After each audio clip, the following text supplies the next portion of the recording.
তাবুকে যে যুদ্ধ হয়েছিল এন থেকে এই মিটিং করে এই জায়গার থেকে, হ্যাঁ, এই জায়গার থেকে হযরত মুহাম্মদ সাল্লাল্লাহু আলাইহি সাল্লাম তাবুকে থাকাকালীন মিটিং করতো বা আলোচনা করতো সাহাবীদের সাথে। এই সেই জায়গা তাবুকে যে আলোচনা করত, যেটাকে বলা হয় মিটিং রুম বা আলোচনা রুম। এই সেই আলোচনা রুম বা মিটিং রুম আপনারা দেখতে পাচ্ছেন। এটাই হলো সেই জায়গা। আমরা এখানে আসছি ঘুরতে। ভাই কিছু বলেন। এটা হচ্ছে নবীদের মিটিং রুম। এখান থেকে তাবুকের ভিতরে সবকিছু মিটিং আলোচনা যা আছে সবকিছু করতো আমাদের মুহাম্মদ সাল্লাল্লাহু আলাইহি সাল্লাম। এটাই সেই জায়গা। এটাই সেই জায়গা।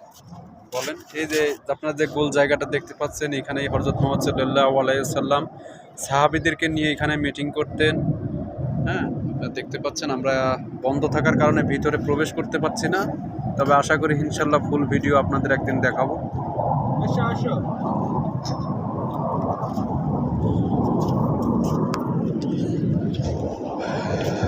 সুবহানাল্লাহ, আলহামদুলিল্লাহ। দেখতে পেরে অনেক ভালো লাগলো। এটা কিন্তু সম্পূর্ণ পাথর, দেখুন, সম্পূর্ণ পাথরের তৈরি। পাথরের তৈরি না, অটোমেটিক পাথর কেটে তৈরি করা।